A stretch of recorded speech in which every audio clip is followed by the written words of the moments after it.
BOOZHOO, NANABOOZHOO, the podcast about Ojibwe language and culture. And I'm happy to be here with you today to speak Ojibwe and learn about the language and culture.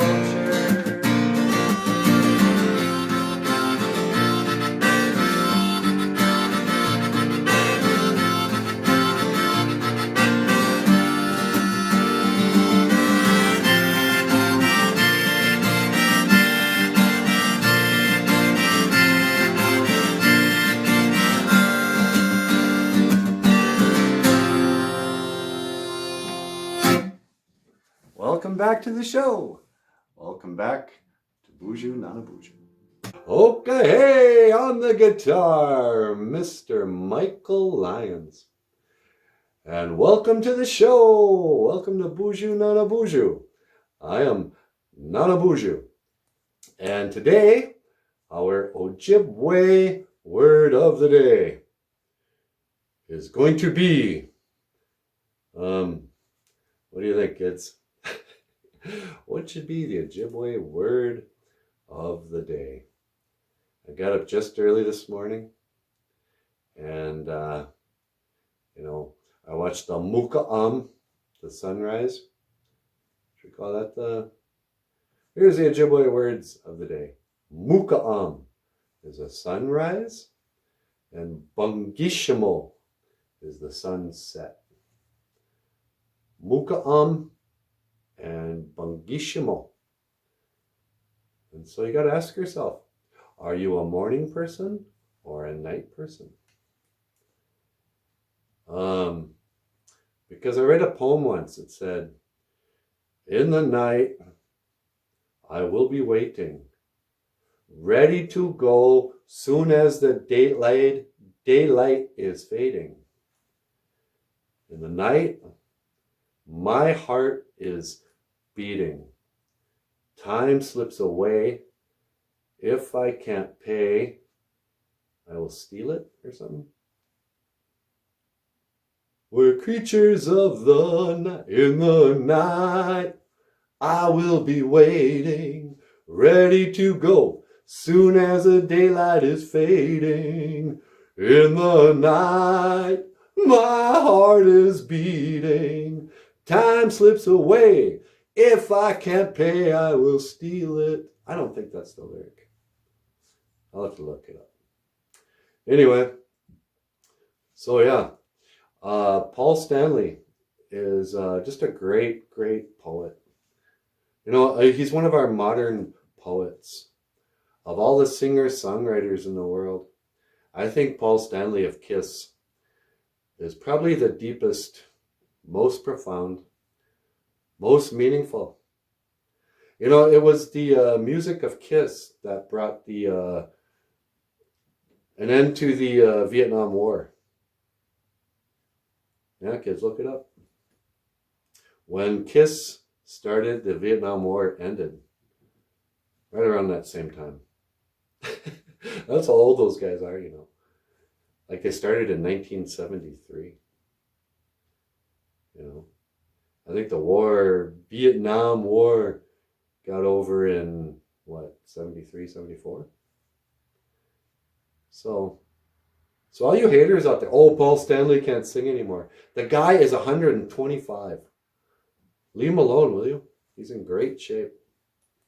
All right, what should we talk about today? I don't want to talk about Kiss every time. So you got your sunrise. If you're a morning person, that means you're ambitious. You're probably not a drinker, because drinkers stay up late and then they don't like to get up in the morning because their head hurts. It's called a hangover, kids. Hangover. Can you say hangover? Good. That's really good, you guys. What if this was just a straight up Sesame Street show? And, talking about Kiss, creatures of the night. But come on, you're learning your Ojibwe. What's the Ojibwe word for sunrise? That's right.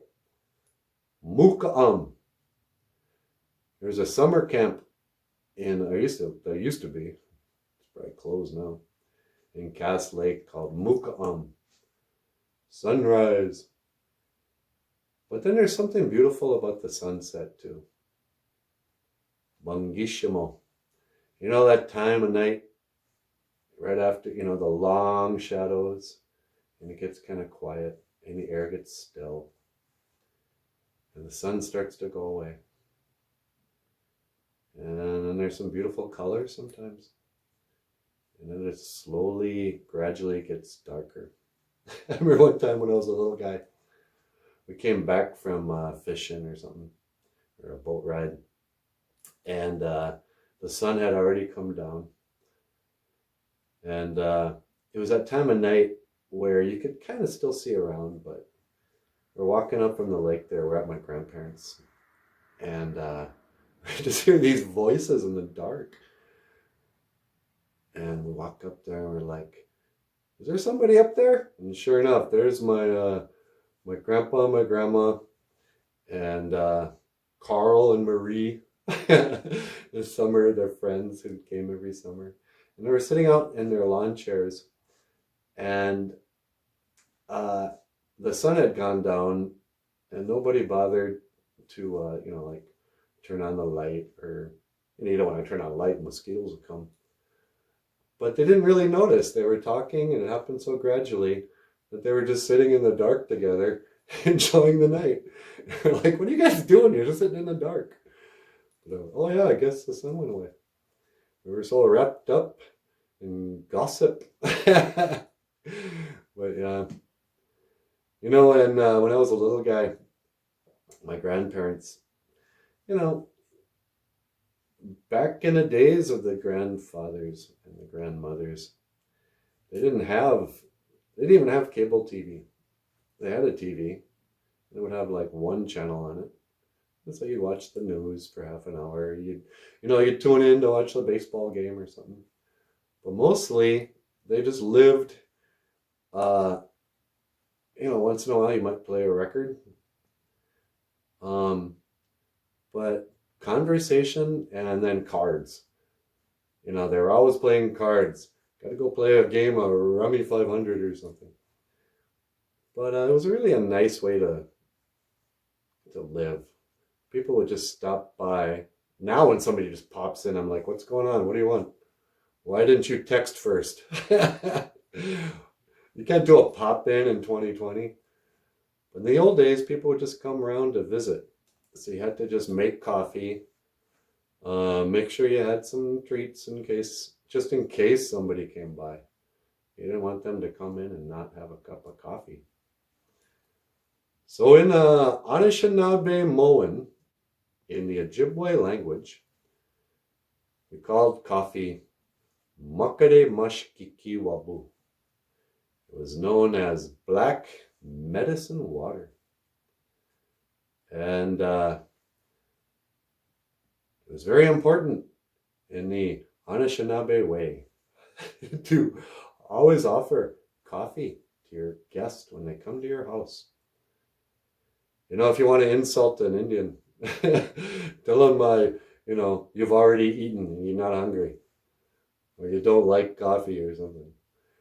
When you go to an Anishinabe's home, he's going to offer you something to eat and something to drink, and you should probably accept it. I remember my grandma's, it was my buddy's grandma, but she became friends with my grandma. I met her, and she offered us pecan pie. Well, I don't really care for pecans. I didn't really like pecan pie, but I wasn't going to tell her that. I was like, oh, thank you.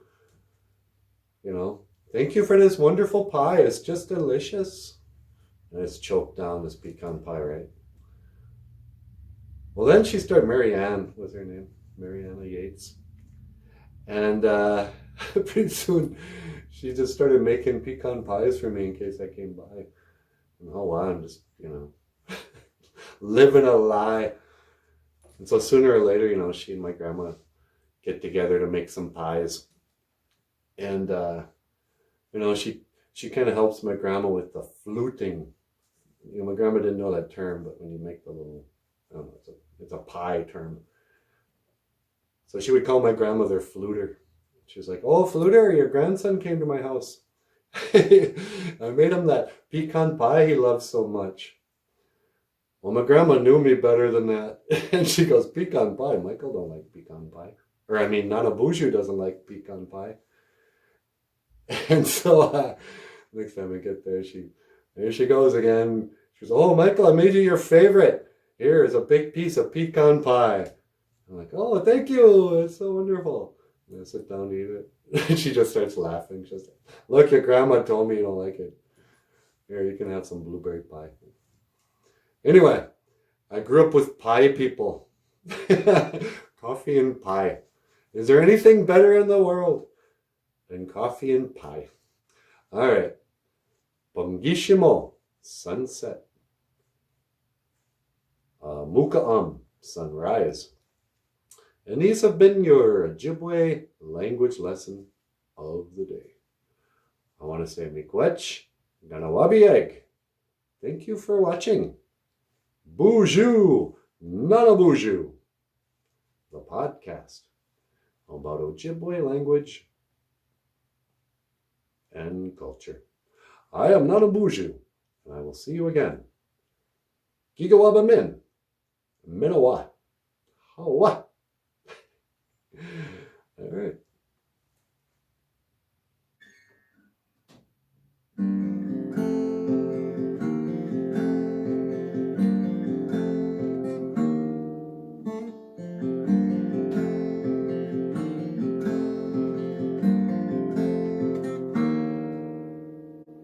I remember one night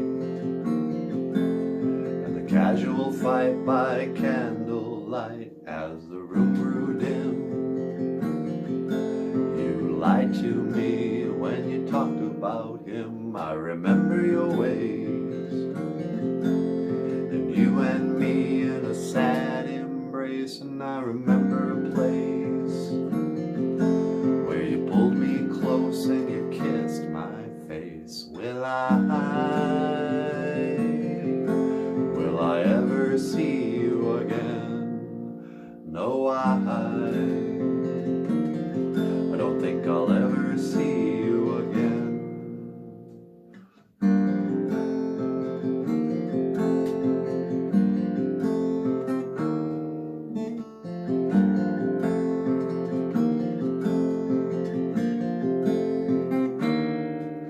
And I remember one day, and you and me in the pouring rain, water ran down my chin.